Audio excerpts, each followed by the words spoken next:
Ya pasti agak berat sih buat akunya. Mami selama ini selalu sehat, selalu happy, selalu WhatsApp aku tentang quote-quote yang dia temuin di WhatsApp arisannya.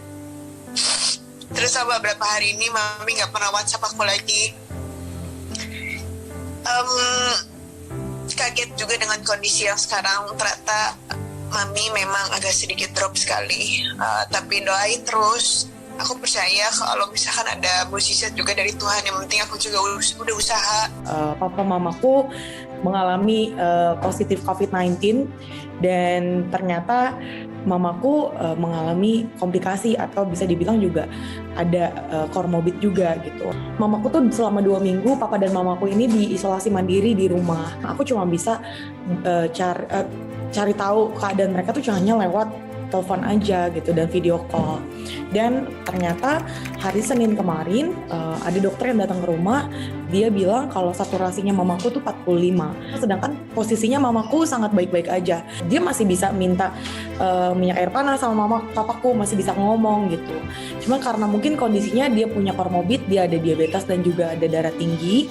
Nah, hal tersebut yang akhirnya mungkin dia kaget dan shock dan sepertinya di saat itulah mamaku jadi banyak berpikir gitu. Dia jadi mengalami kekhawatiran gitu dan akhirnya ada pembuluh darah yang juga pecah dan ternyata ada penggumpalan di paru-parunya dan juga di otak kanannya yang di belakang gitu. Hari Selasa pagi itu aku datengin dokter yang lain dan dokternya bilang kalau misalnya mamaku memang gula darahnya semakin tinggi, yang tadinya minggu lalunya hanya 300 malah jadi 499. Itu aku cukup kaget. Papaku update terus, dia bilang mami tiba-tiba gak bisa, banyak berpikir, banyak bengong, tiba-tiba lupa kayak bahasa medisnya sih pelo gitu. Nah di situ sih aku kayak takut juga ya gitu. Aku takut karena aku tahu kondisi di luar rumah sakit tuh susah banget gitu. Dan akhirnya kita cari ambulans, kita cari rumah sakit dan memang udah ke 3 rumah sakit, 3-tiganya semuanya nolak gitu. Dan kita akhirnya balik lagi ke daerah Bintaro dan di daerah Bintaro akhirnya kita dapat IGD yang mau menanganinya. Tapi setelah CT scan itu kita jalan dari jam 1-an, jam 6 sore baru dapat IGD dan di IGD itu baru di CT scan ternyata banyak banget flek-flek di dalam paru-parunya, ada sekitar 50-75%, bahkan ada yang sudah putih, which is itu udah ada penggumpalan darah. Bahkan mereka nggak bisa kasih tahu lebih lanjut karena dari pihak nakesnya bilang kalau misalnya itu bisa saja pembekuan darah juga gitu. Jadi ya memang seharusnya hari itu langsung dilarikan ke ICU. Cuman kita udah nyari ICU kemana-mana dari jam 10 malam sampai jam 1 pagi itu nggak nemu sama sekali. Aku kan sempat share di Twitter karena memang aku udah cari-cari kemana-mana, bahkan kayak suamiku dan teman-teman aku juga nyari-nyari. Aku standby buat mamaku di IGD sama teman aku juga. Sementara akhirnya jam 1 malam aku harus tanda tangan surat di mana ya kalau terjadi apa-apa mereka nggak mau bertanggung jawab gitu. Jujur itu berat banget buat aku.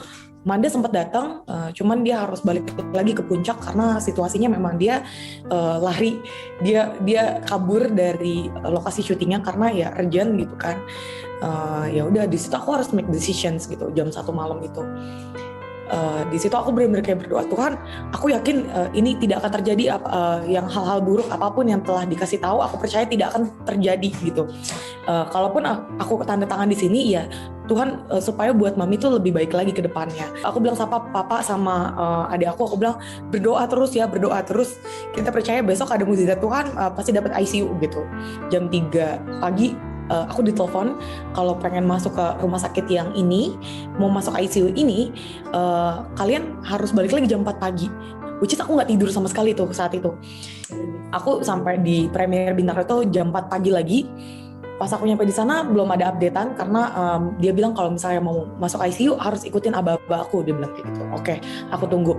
Kemudian jam 6 pagi aku udah di SMS, udah di WhatsApp ditanya gimana saturasinya dan aku cari nomor susternya, katanya saturasi mamaku memang di situ 94. Jam 12 siang tiba-tiba mereka update kalau kondisinya mamaku tuh ya harus segera ditangani gitu. Kalau misalnya tidak cepat-cepat ditangani di ICU, ya kemungkinan buruknya dikasih tahu gitu. Cuman itu aku percaya sih gitu. Tiba-tiba di saat bersamaan ada kabar kalau ada kamar ICU yang tersedia dan udah langsung kontak-kontakan sama dokternya yang di rumah sakit yang sekarang udah pindah ini. Dan di situ memang udah dikasih tahu kalau dokternya sanggup untuk handle mamaku. Jadi jam 6 sore hari Selasa itu akhirnya baru bisa kita pindahkan ke ICU di rumah sakit di daerah Kemayoran. Di situ aku angkat tangan, aku lihat tangan mamaku memang tangan kanannya tidak bisa digerakkan sama sekali, bahkan dia tidak bisa komunikasi. Tapi dia lihat aku. Dia bisa ngelihat mata aku gitu. Dan saat aku berdoa, saat aku angkat tangan, dia ikutan angkat tangan kirinya. Itu aku bersyukur banget, at least tangan kirinya dia ikut merespon untuk berserah sama Tuhan gitu. Saat dia sampai ke IGD itu langsung diperiksa segala macam, dan aku lihat dia lihat aku. Yang aku takutkan adalah saturasi tetap ya gitu kan. Emang saturasinya 93, 92, at least masih stay gitu. Sebelum dia berangkat masih segitu juga, at least tidak turun. Dan setelah dia lihat aku, setelah aku kayak dada-dada, aku udah semangat mami, kita yang benar-benar semangatin dia. Tiba-tiba saturasinya mami itu naik sampai 97, 98. Itu rasanya luar biasa banget, karena aku bilang mami pasti bisa, aku bilang gitu. Ya mamaku berjuang sih gitu. Ya udah akhirnya sebelum masuk ke ICU dikasih tahu CT scan terbarunya, memang untuk daerah paru-paru itu CT scan-nya udah berkurang, puji Tuhan. Tapi mereka nggak bilang itu menjadi lebih baik, tidak gitu. Tapi mereka bilang mereka bisa handle dengan cara ya untuk memberikan obat pengencer darah gitu. Mereka bilang kalau misalnya yang namanya penyakit ini ya memang akan ada berbagai macam kemungkinan buruknya. Setelah kita tahu mau masuk ICU itu, aku sama teman-teman aku kita berdoa dulu di mobil. Kita berdoa, kita percaya kalau misalnya tentara malaikat yang menjaga mami di ICU gitu. Kemarin pagi kondisinya mamaku saturasinya sudah 95. Memang kalau untuk kesadarannya dia sadar tapi tidak bisa komunikasi dan masih mengantuk, masih yang kayak agak-agak bingung gitu kan. Yang aku takutkan adalah dia makin shock sih. Itu yang aku paling takutin, karena kalau stroke itu biasanya mempengaruhi otak kan. Tadi malam kita juga berdoa lagi, aku doa, kita fellowship bareng-bareng, aku sama teman-teman komunitas, terus aku ajak Dadi dan ajak Manda. Ya fellowship bersama-sama, kita nyanyi pujian, kita berdoa dan dengerin firman Tuhan gitu untuk kesembuhan mami. Dan ya di situ sih aku merasa aku udah mulai sejahtera banget. Dan tadi pagi dokter yang menangani mami chat aku, dia bilang saturasi mami sudah 100% dan sudah sadar total, dia bilang kayak gitu. Tapi memang ya balik lagi, semuanya masih dalam proses ya, kita berdoa terus, kita tumpang doa terus. Aku percaya Tuhan tuh sertai banget keluarga aku gitu. Dan aku percaya ada rencana Tuhan yang luar biasa atas keluarga aku, atas yang mamaku alami sekarang ini gitu. Benar cuma Tuhan yang bisa jadi pegangan kamu di saat-saat seperti ini gitu. Tuhan Yesus benar-benar hidup gitu. Dia benar-benar ada, benar-benar memproteksi kita, benar-benar ngeliatin kita dari atas.